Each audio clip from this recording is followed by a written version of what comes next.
আমার ভাইয়ের বন্ধুরা, যারা রমজান মাস পাইল কিন্তু গুনাহ খাতা মাফ করাইতে পারলো না, নবীজি তাদের বেলাল জানিয়েছেন, চিৎকার মেরে বলেন নাউযুবিল্লাহ। নবীজি আরেকটা বিষয় বলেছেন, যারা পিতামাতা পাইল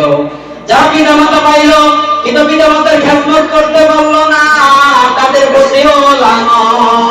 জোরে বলে নাউযুবিল্লাহ। নবী পাক সাল্লাল্লাহু আলাইহি সাল্লামের নাম শুনে সাল্লাল্লাহু আলাইহি সাল্লাম বলে না, তাদের প্রতিও নবীজি লানত জানিয়েছেন। চিৎকার মেরে বলেন নাউযুবিল্লাহ।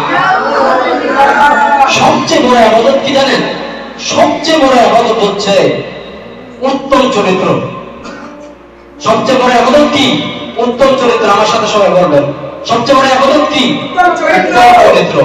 সবচেয়ে বড় ইবাদত হচ্ছে উত্তম চরিত্র এবং পবিত্র থাকা, নিজেকে পবিত্র রাখা। চিন্তা বলেন সুবহানাল্লাহ।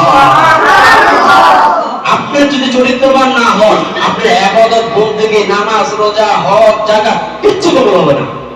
আর যদি আপনি চরিত্রকে পবিত্র করতে পারেন, আপনার চরিত্র যদি ভালো করতে পারেন, আর আপনার শরীরটাকে যদি সবসময় পবিত্র রাখতে পারেন, তাহলে রব্বুল আলামিন আপনাকে পছন্দ করবেন। আপনি একদিন আউলিয়ার খাতায় নাম পড়ে যাবে। চিৎকার করে বলেন সুবহানাল্লাহ।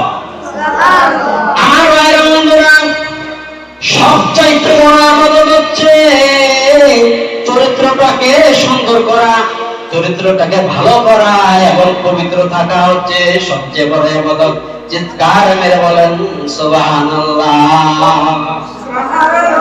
এখন শরীরটা পবিত্র রাখবেন, হ্যাঁ, আর চরিত্রটা ভালো রাখতে হবে।